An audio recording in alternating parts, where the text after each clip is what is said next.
Hi there, how are you? Uh,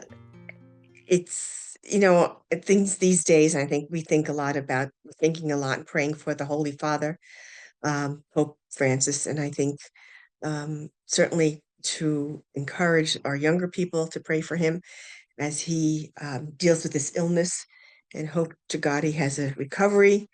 And he's such a wonderful man and has been and continues to be such a great role model for all of us to follow. He's really a Christian, right to the heart of it. And so we keep him in our prayers as we continue with our teaching and ministry and everything else we do, because we're all part of this big community church together. And it's interesting, when I think of him personally, I think of discipleship and this coming weekend's readings. That's what they're really about. And this is what Jesus is telling us. And he's getting to the nitty-gritty of the virtues, uh, possessing those virtues if we are going to be a disciple. So it starts first with the First Testament, and it's a very interesting read. And if you ever get a chance, and the more I appreciate it, I think the older I get and the more work I do with scripture, to really appreciate those Hebrew scriptures, the Old Testament stories. There are stories too, and to read them and to really appreciate. Uh, well, I find them very entertaining. I mean, that's bottom line. I do, and they make for a good read. But this week with Sirach, who is trying to get across in his writing that we have to be of a certain mentality or a certain uh, attitude in order to be with God, and how that's important. God is always with us, we know that, but we have the responsibility also to respond to that love by what we do, by how we think, by how we treat one another. And that's a great introduction, that First Testament, into the rest of the readings. For the Psalm, we're thanking God and all that God has done for us, definitely. And you know, the second reading is still about uh St. Paul dealing with the Corinthians and that early church community, and that what's important, uh, things, and you have to stay in line with the teachings that come from your Judaism. Uh, at the time, what was happening was a lot of Hellenistic thought that comes from the Greeks, uh, but they were not had nothing to do with the Jewish teachings and the Jewish wisdom. And he's saying to them, because the Corinthians are in Greece, and they're converts to Christianity. And it's tempting. I can understand that, wanting to hold on to what was, and then you're going into something that's new, and it could be a little shaky ground there. So, uh, but he's encouraging them, encouraging that early church to hang on to those Jewish teachings, especially the teachings of Christ, more than anything. That's what's more important than even the Greek thinking of the day. So, that's what leads us into the second reading. And then the last reading is really Jesus, gives a couple of examples, metaphors, things of stories of, and how he does that so well in his teaching, so that those who he's teaching would understand even better. He kind of brings it to their level by giving example. For the blind man, does a blind man lead a blind man? What good is that? That kind of a thing. And his purpose of this whole gospel, as he's giving us these little examples, is to say, you know, if we're really going to follow him, we have to do some self-examination at times. And the instruments for continuing to be a disciple, for continuing to be someone who teaches, uh, is to do our study, to know what we're talking about, to pray, and to act upon it.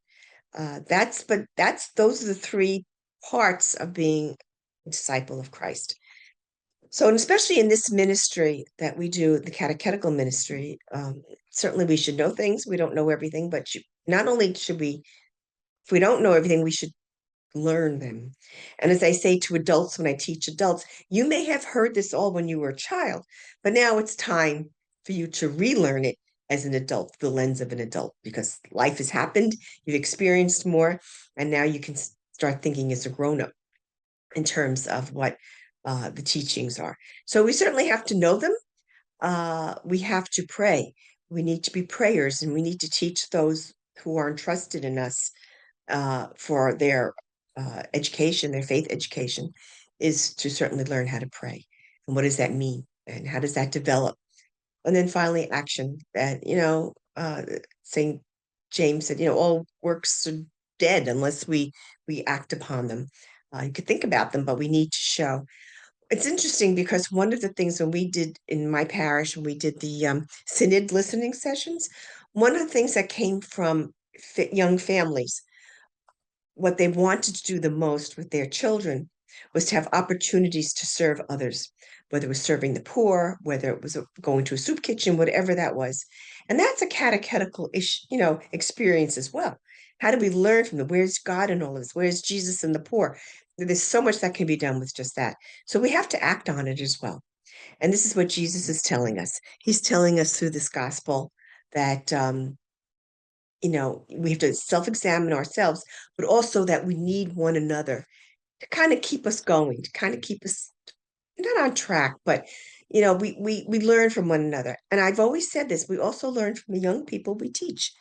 They teach us, we teach them, and that's what discipleship does. We are not to be alone in this. We are to be helping each other on that path, on this journey, to be formed in the faith that God has greatly given us. So we look to our community for our help, and we look at it all, uh, and the privilege it is to be able to follow Christ and to make that decision. Is it easy? Of course not. Nothing's ever easy, and especially that's not easy, especially when you're dealing with a society or outside of the church walls, I would say. It can be difficult.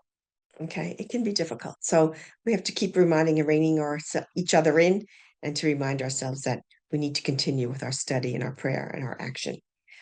Those are really what the readings are about. It's about discipleship and what we need to have it, and how that we continue with it to follow Jesus. And with the grace of God and the help of God, we will even become deeper and more astute, to say, in our, not only in what we do, but certainly in our relationship with Christ. Key, important.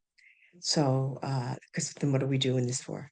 But the love of Him, because He loved us so much more. So, with that in mind, have a good week. Continue praying for Pope Francis, uh, and you know, think about when you're sitting listening to those readings at Mass this weekend. Think about your own call to discipleship and where you are and where you're going with this. And I will be doing the same, and we'll think of one another. Pray for one another at that time. Take care. God bless. See you next week.